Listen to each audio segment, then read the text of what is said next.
Hey guys, so today we are going to go and take some soil samples.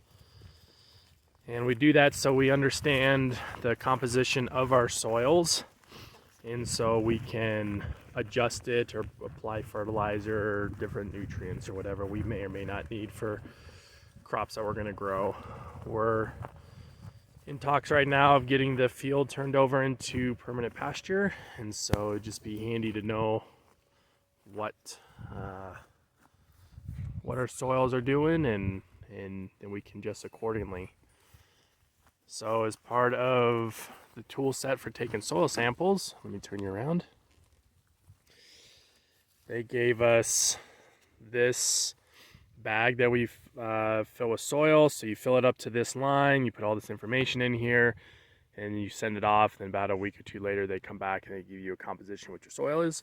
And then there's this tool as well, which basically takes a plug of soil. So Wow, that's hard. That wasn't much. nope, Here, hold this. probably at all hands kind of That's okay. Kinda deal. I'm on the ground. Tempe found a screw. That was helpful just in case if the cow tried to eat it. Nope, That would be bad, huh? Oh yeah. you may have to twist it. They found a rock. I'm not sure. Out here on the flats. There's rocks. Oh, Yeah, there's rocks. And there's them.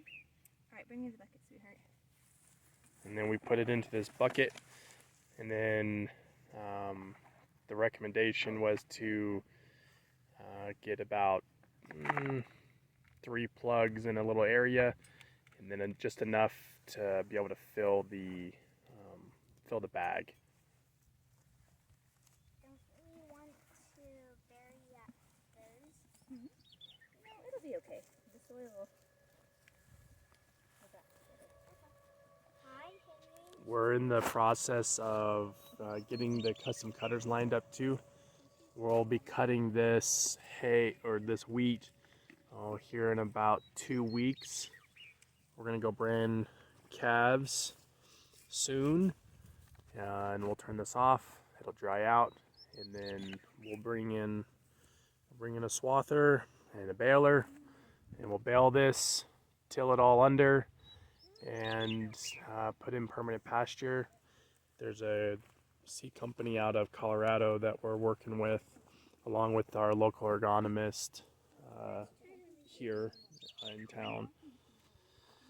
And the seed blend that we're currently looking at for permanent pasture is it's got some brome in it, it's got some fescue, it's got some orchard grass, and it's got 2 or 3 other varieties. I can't quite remember right now. I'm also looking at, I got the contact for a forage specialist out of New Mexico State, and so I'm going to go talk to them as well, and then see about mixing in some clover and some grama grass. And that's what I'm looking at making up my pasture out of, which will be really nice to get this converted over. That field way over there, I've 20 acres. We've got plan for alfalfa. I bought the alfalfa yesterday, and we got to get that soil worked in. I got quotes from 2 different custom cutters. Their neighbors just down the road, way over there. And so I gotta do the final comparison. We got numbers in the spreadsheet to see how they balance out. And then we'll be getting some equipment in here over the next month to 6 weeks and make a radical transformation this year.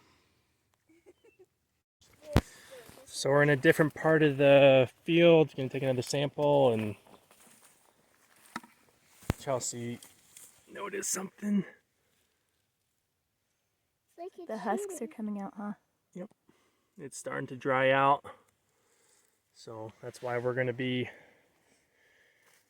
Those are next year's.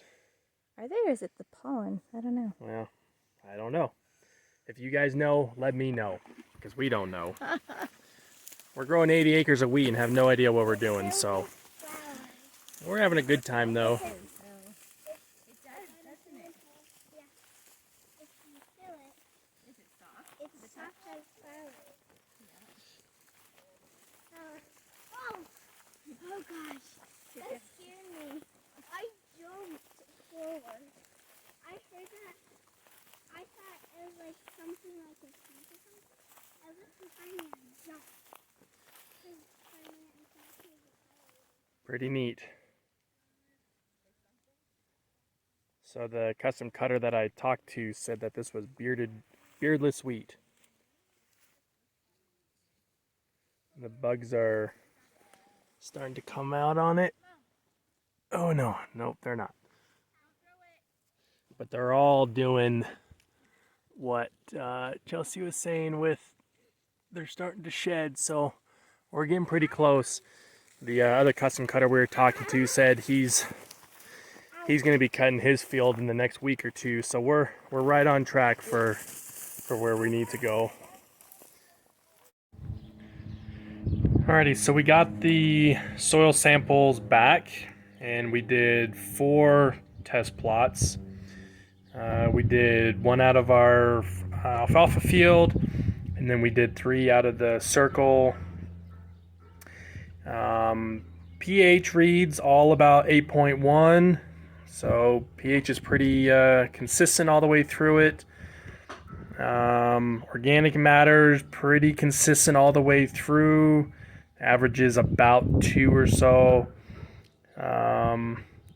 Everything's pretty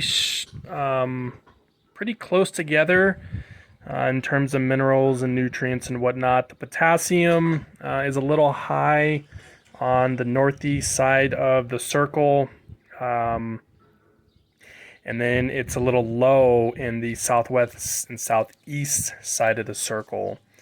And so this analysis provides a fertilizer recommendation. So for the alfalfa, producing a 7-ton yield per acre, there's no recommendation for fertilizer on there. The ground will produce that as it sits today. For the southwest, southeast, and northeast, they do recommend for 5 tons an acre of a Bermuda grass type application to apply 170 tons of nitrogen per acre. So 170 pounds on the southwest side, 190 pounds on the southeast side, and 60 pounds on the northeast side of the circle. And then P2O5, which I believe is just potash, 50 pounds and 50 pounds on the southwest and southeast side. Other than that, the fields are in really good shape for a nutrient perspective. There's an implementation recommendation on how you blend it in, when you blend it in. They don't want it all on at once. They want it on kind of half now and half later. And so we got to figure out what we're going to end up doing. But they were happy with the amount of organic material in there, which is really good. And there should be, since this ground has been run with cattle for at least 10 years, so I would expect a lot of organic material to be on there. So that is the result of our soil samples. I would highly recommend, if you are going into this business, into farming, get your soil tested so you know what you're working with. This won't be the last time we do the soil samples. Possibly every year. I haven't decided on what our rotation is going to be or what our testing strategy is going to be, but I would recommend getting your fields tested so you know what you're working with, you understand how to adjust it so you can produce a high quality crop. All right, guys. Well, if you haven't subscribed, please hit that subscribe button so you get notification when I post these videos. My next couple videos coming up is going to be video about the swather and the hay that we were able to produce out of the field. I got some parts in for the side roll, and so we're going to be putting that in, and that's either going to be part 3 or part 4 of the struggles of the side roll. I don't remember what we're on now, but my hope is by the end of this week, I have that side roll up and running, and I can tell our custom cutter to come and plant this alfalfa so we can get it in the ground and start growing it. All right, guys, have a great rest of the day, and we'll check you out later. Bye.